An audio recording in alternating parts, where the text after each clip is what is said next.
Hello everyone, this is Miguel Greenberg, and today we are going to learn how to deploy a project that combines a React frontend and a Flask backend.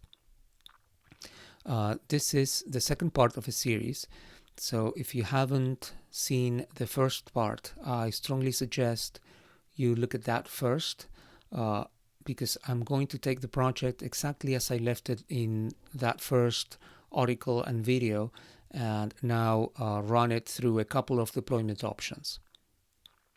You will find the link to the first part right below the video, so please familiarize yourself with the project and follow all the steps if you plan on doing this with me. So here on the left side I have a server. This is an Ubuntu box that I'm going to use for this deployment example. So basically I went through all the steps to set up the project for development from the first part, and now I'm going to add more steps to get the application deployed.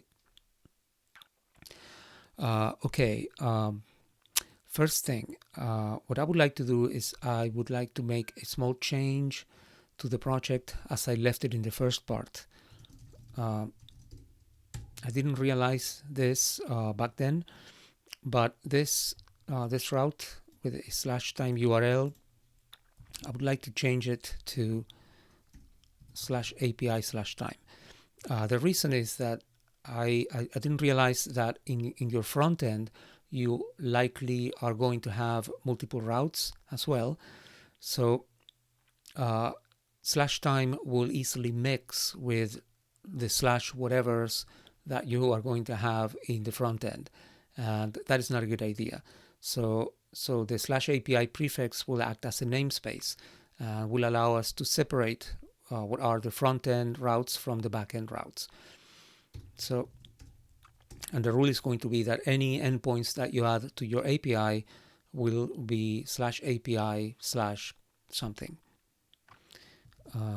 So I'm going to now make the same change in the front end, and that is it.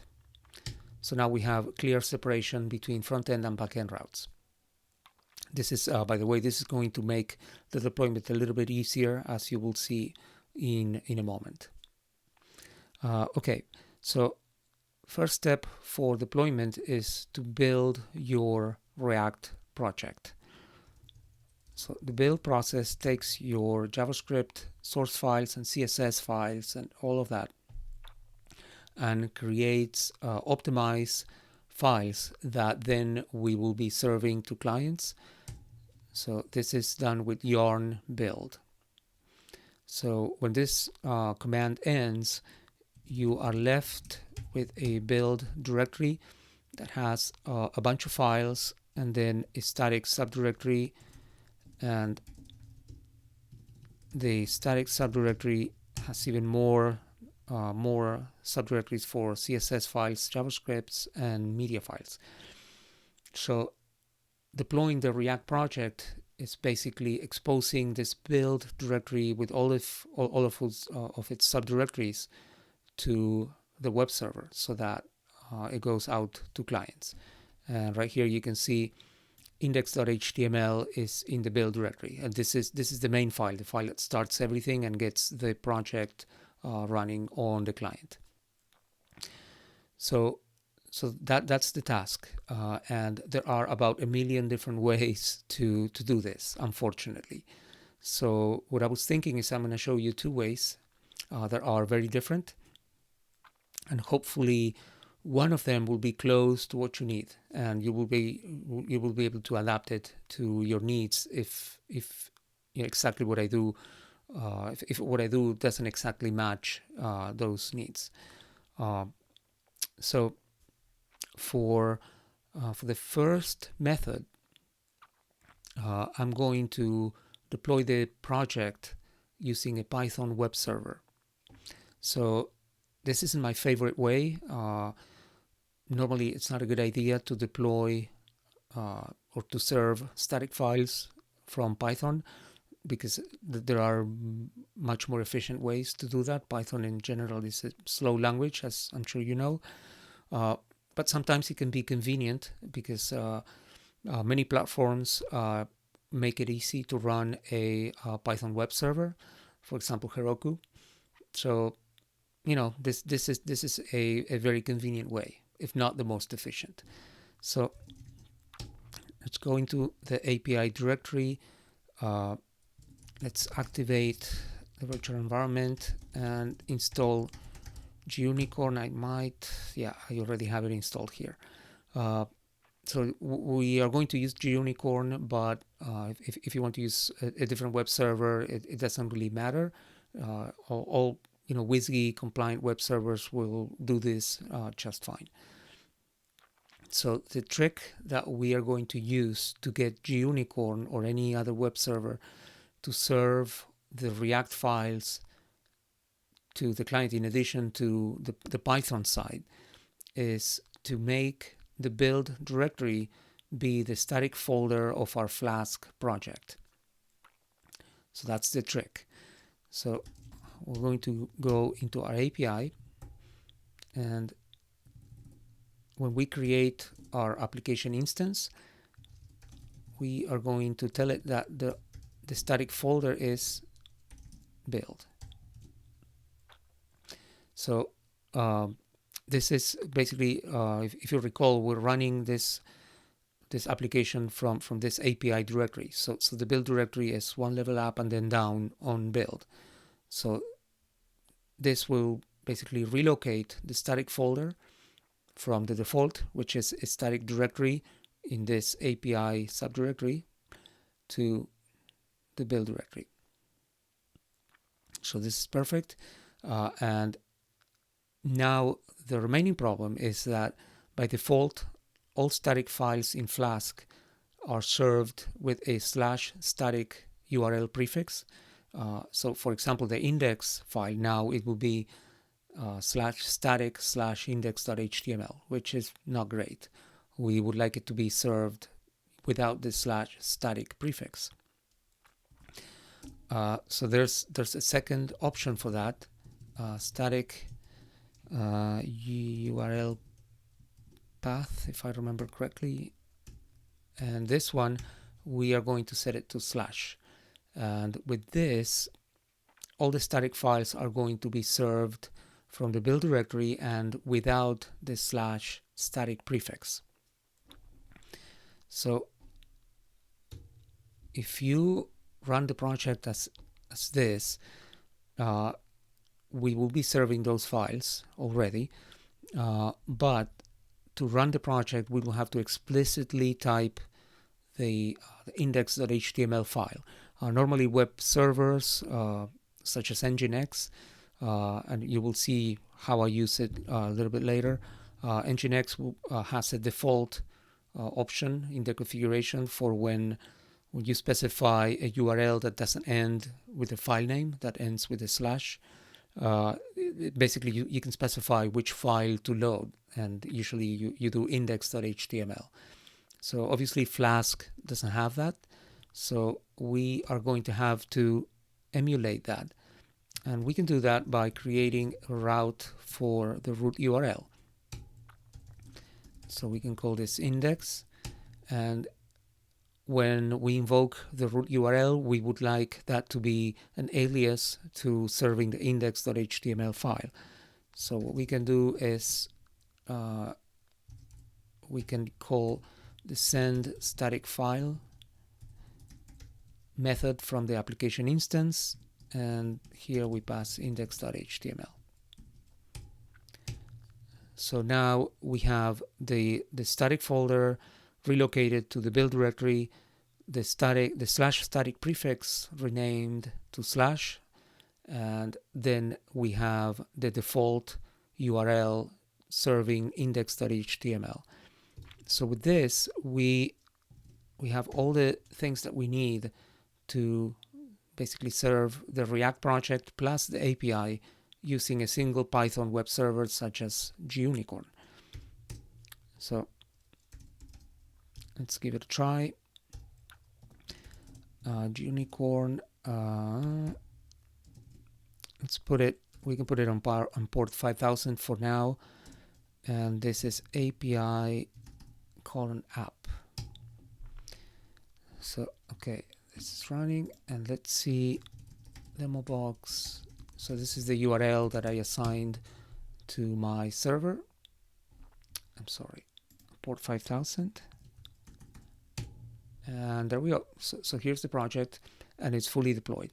So if you wanted to deploy this in a more robust way, instead of port 5000, you will use port 80, or more than likely port 443 with encryption. I'm not going to cover all those options because I feel they're a distraction, and also because this deployment method, at least for me, is more for when you want to do a quick test. I would not deploy this, for real, for a server that I intend to run for a long time. I will use the second option that I'm going to show you in a moment. But anyway, this should work if you wanted to do a long-term deployment. So that is it for option 1. So let's reset this, and now we are going to look at the second option. The second option is more along the lines of, if you followed my Flask mega tutorial, more along the options of the Linux deployment chapter in that tutorial. What we are going to do is we are going to deploy the API with GUnicorn, so very similar to what I just did for case number 1, but it's only going to be the API, and then we are going to put Nginx as a reverse proxy to the API, and also Nginx is going to be configured to serve all those files from the build directory directly without going through Python, which is much more efficient, and Nginx is made to do that. So this is the type of deployment that I prefer.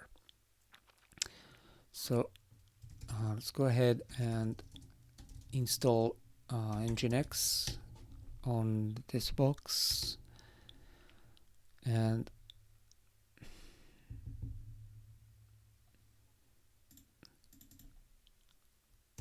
so now here we have Nginx running, and once again, I'm not going to complicate this tutorial by showing encryption. So I'm going to deploy on port 80 without encryption, but you should most definitely switch to a encrypted setup, and you can search my blog for an article where I show how to do that.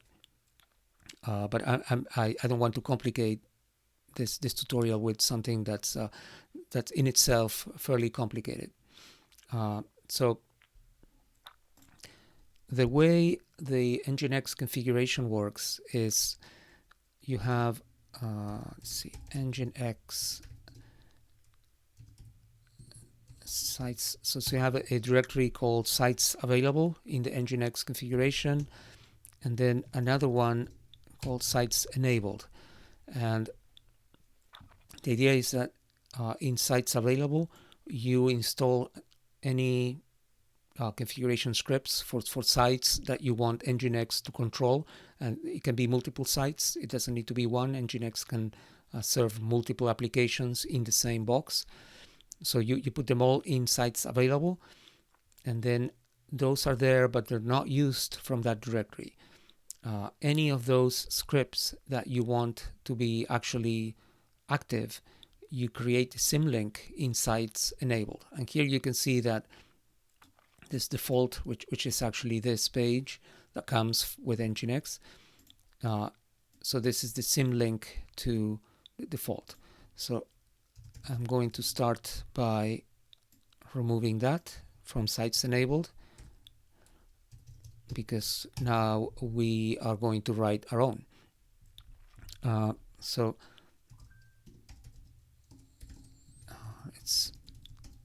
let's do sites available. Let's call this one React+Flask app.nginx. So this is going to be, I'm going to start by serving the front end files. So because I'm probably not going to remember everything, what I'm going to do is I'm going to open that sites available default.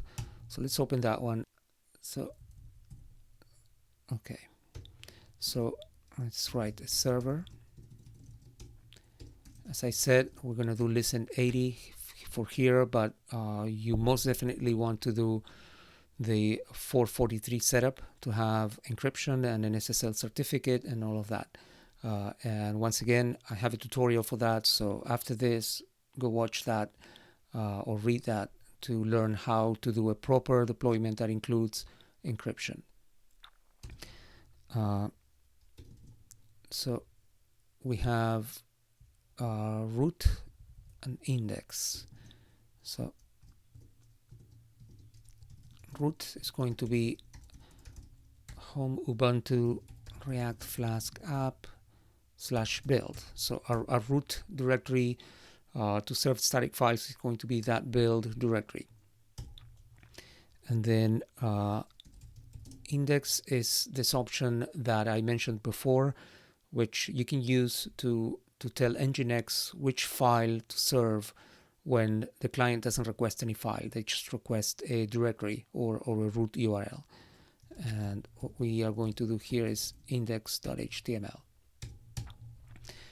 Okay, so next what we are going to do is we have to define locations, and this is core a core part of how you work with Nginx. You can define attributes that apply to groups of URLs, and you define those by specifying locations. So we're going to have a location for the slash, which means that this location is going to apply to basically all URLs. And for this location, we are going to do try files. I believe so. Basically, what we're saying here is that for any URLs that begin with a slash, which means all of them, we would like to have Nginx see if it can serve a file, and the file is going to be the path of that URL, which is going to be added to the root directory. So if that works, great. If a file doesn't exist with this path, then we are going to try again, but using a directory. So basically, we're going to take whatever the URL is and add a slash, and see if then we can find an index.html inside that. And if neither one works, then we return a 404 error, which basically means file not found. So I'm going to save this. I'm going to do a quick check here to make sure that I did it correctly, and looks like I did. So I believe this is enough to have the site deployed. So let's give it a try. So we have the file in the sites available. So now we need to do a symbolic link, symlink. So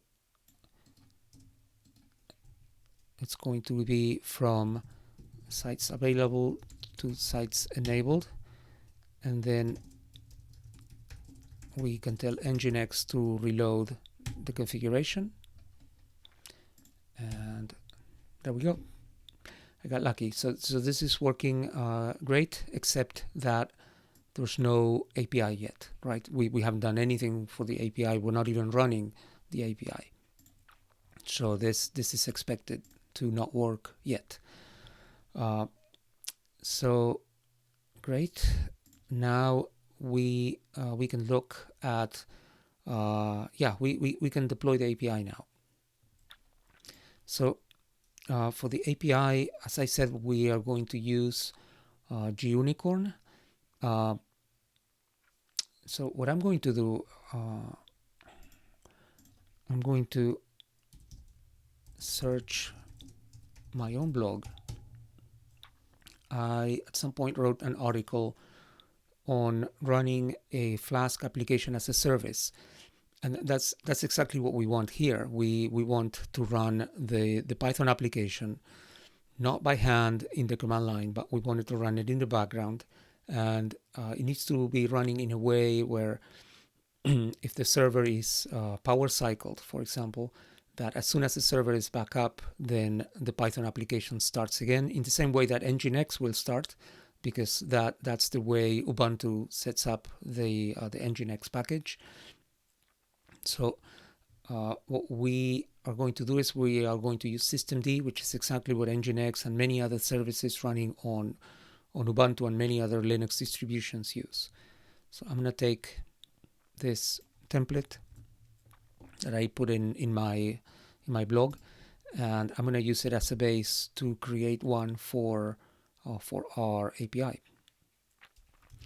So this is etc systemd system React+Flask app.service. So what we're doing here is creating a new service by adding a config file. So I'm going to paste the template, and here the username is going to be Ubuntu. In my case, working directory. So this is home Ubuntu React+Flask app API. So we have the Python API in the API directory. The command to run this is very much like the one that I showed before for the whole project. With the difference that here I'm going to use full path names to prevent any errors. So home Ubuntu React+Flask app API, and now I need to get inside the virtual environment to find the JUnicorn executable. So this is going to be listening, and this is a difference from before. Now I'm going to put it on the private URL, on the private network interface on localhost, because this is not going to be public. Nginx will be the public facing web server, and this one will be internal. Only Nginx will talk to this one. And then API : app. So yeah, I think that's it. And then what else? I have a description here, which can be anything. It's just a comment. So we can save this, and then systemctl daemon reload, I believe it is. This is so that it loads new changes that you make to your service files. And then we can say start React+Flask app, and it's running. Just to make sure, we can say status, and yeah, this is great. So now we have a service running. If this box is restarted, or if the Python process, this JUnicorn process, crashes, then systemd would automatically restart it. So this is a very robust way to run your server in a production server. Okay, so we have the front end, and then we have the backend running on private port 5000. So what we need to do next, we need to go to the Nginx configuration, and now we need to add another location that applies to our API routes. And remember that I namespaced those API routes. This is the reason why. Now I can say /API for new location block, and this is going to basically apply to all my API routes. So I can configure here my settings. So what I'm going to do here, let's see. Yeah, so I'm going to include proxy params, which is a helper file that comes with Nginx that provides the definitions that are usually required when you run Nginx as a reverse proxy versus the use of serving static files. And then proxy pass port 5000. So this is saying that any URLs that start with /API, they should be forwarded directly into the server running on port 5000. And then Nginx will act as an intermediary for those API routes. So systemctl reload Nginx. Very good. And now if we go back to this and refresh, now we have the API running. So this is looking pretty good. We are actually almost done. There's one more thing that I would like to show you that most tutorials do not include, but I feel is very important. One of the main or nicer aspects, I guess I could say, of the HTTP protocol is that it provides very good controls for caching. The server can give instructions to clients on regarding how to cache files. So React files, or actually any JavaScript frameworks files, tend to be big. So it will be a good idea to have a caching strategy so that those aren't, they don't have to be delivered every time. If a client already has those files, then that they're cached. So if you recall from part 1, we used the Create React App project to bootstrap our React frontend. The documentation for this project states that the files in the build directory should not be cached, but the files in all the other directories, which is basically everything that's inside the static subdirectory, all those should be cached for 1 year. It's a very, very long-term caching that they recommend. And the reason for that is that all the files that are inside the static subdirectory, they have a hash. So every time you rebuild, the names for those files, the file names will change. So it's not a problem if you cache those files for a very long term, because if you change them, then they're going to have a different name. So I'm going to show you how to add the caching directives. So for the slash, which is basically now applies to everything except API routes, we are going to specify that we do not want caching, and then we are going to override that for specifically for the static subdirectory. So we are going to do add header cache control no cache, and this is basically going to tell any clients that get these files that they would receive the instruction to not put those files in a cache. And then for /static, we want to say expires in 1 year, and the cache dash control header is going to be public.